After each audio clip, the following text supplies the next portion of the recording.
Hello and welcome back to the Sports Center YouTube channel. I'm flying solo today, and one thing I want to talk about in particular is strikers. Where have they all gone? Now, showing my age a little bit here, but I was an 80s baby, so I grew up predominantly with football in the mid to late 90s, into the 2000s, so on and so forth, yada yada. Um, and also remember in my time, predominantly teams played 4-4-2, four at the back, four wingers, sorry, four midfielders, two up top, and a lot of the tactics were get the ball wide, get crosses in the box, and teams used to go for that kind of little and large, the Niall Quinn and Kevin Phillips style duo. I'm going to touch on to that, as I say. So teams used to play with two strikers up front, and I remember England Euro 96 era, we were absolutely blessed with front men. We had Shearer and Sheringham who used to start. We had in behind him, we had players like Les Ferdinand, Robbie Fowler, Andy Cole, just so many unbelievable strikers. And all these strikers, well, most of them are in the Premier League 100 club. There were just so many to pick from. Ian Wright, I've not even mentioned Ian Wright, one of probably the best strikers the Premier League's ever seen. Absolute joke of a striker. And he couldn't even get a look in for England. Robbie Fowler's saying, I'm quite biased because Liverpool fan.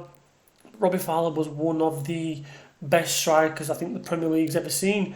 And then as we moved out of the 90s into the kind of early 2000s, you had your players, Michael Owen came after Robbie Fowler, again, out and out, raw pace. He was just a freak, hamstrings held him back. And then some other strikers we can talk about in the kind of early 2000s, you had Thierry Henry, Wayne Rooney. I'm going to touch on some in the European leagues now. So you had players like David Villa, Fernando Torres, albeit, yeah, he came to Liverpool, but before that, he played at Atletico Madrid and he was unbelievable. I think he ended up being their captain at like early 20s, like 21, 22 year old. He may have even been younger than that. Someone might be able to correct me in the comments, but unbelievable striker. Again, I remember Samuel Eto'o playing at Barcelona, one of my favourite players on the European stage. He was class. Drogba, David Villa, Van Nistelrooy, Shevchenko, and I'm talking about these players before they came to the Premier League. And a lot of these players that I'm listing now did end up coming to the Premier League because, we class it as the best league in the world, and I dare say, it probably is.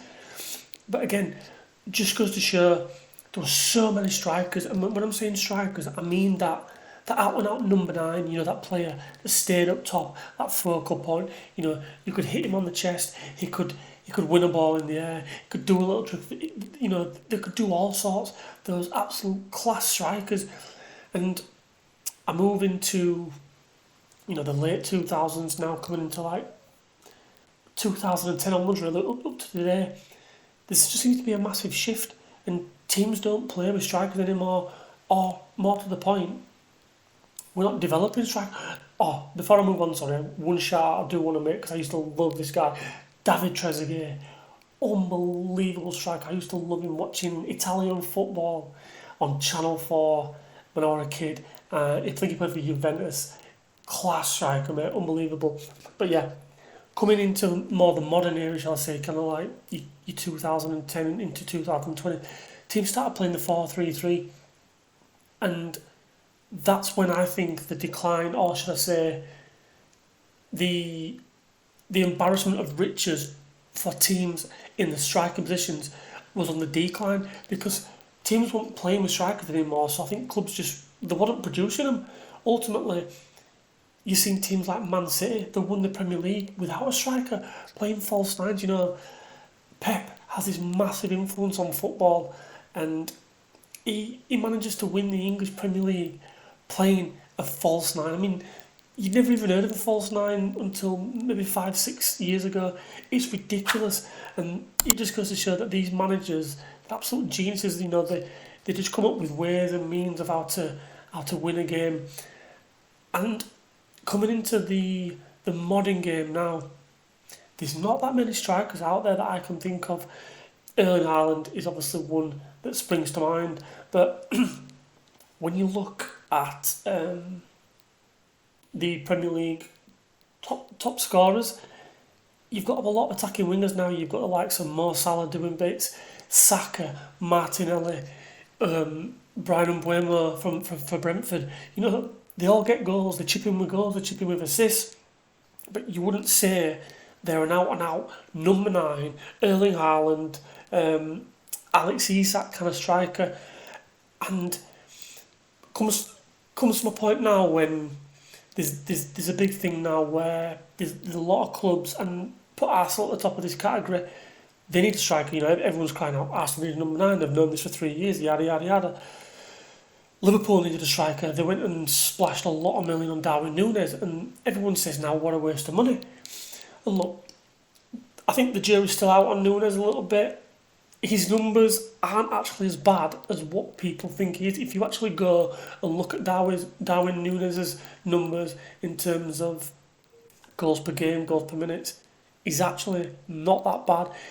I think people judge him more the fact that he misses so many chances, and yeah, he does it. And I'd say maybe 40-50% of the chances that he gets, he should put away. Absolutely, I'm not defending him with that. But coming back to the price tag of Núñez, like 75, 80 million, something like that, it's because there's no strikers around. That's why they come at a premium. And Man City was so lucky they got Erling Haaland for 55 million, I think it was, basically, because that was that release clause that got set by him when he was at Dortmund. So Man City got an absolute steal. And can you imagine if City were to sell Erling Haaland now? What would he be worth? I don't know. 150, 160. You'd be looking at nearly 200 million if Man City were to sell him on now.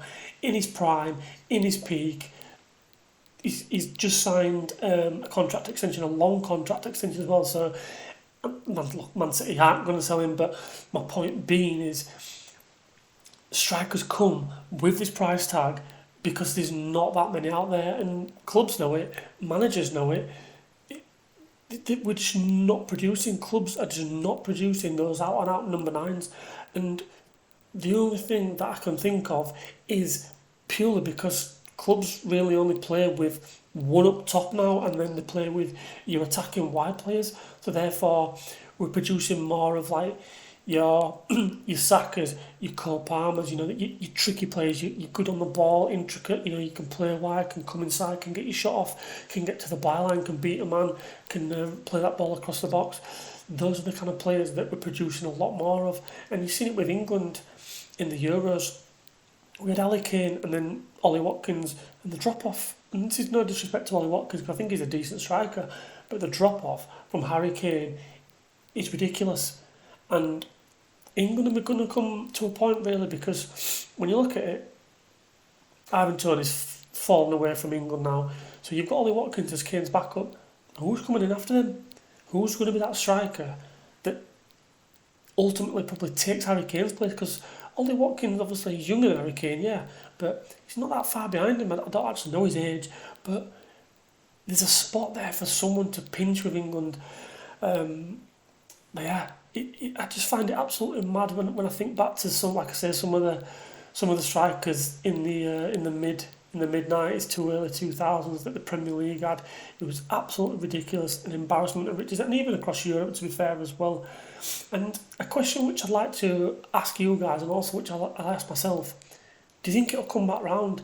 Do you think like the traditional 4-4-2 will come back round? Do you think teams will think, right, everyone's playing 4-3-3 now, or 4-2-3-1, therefore?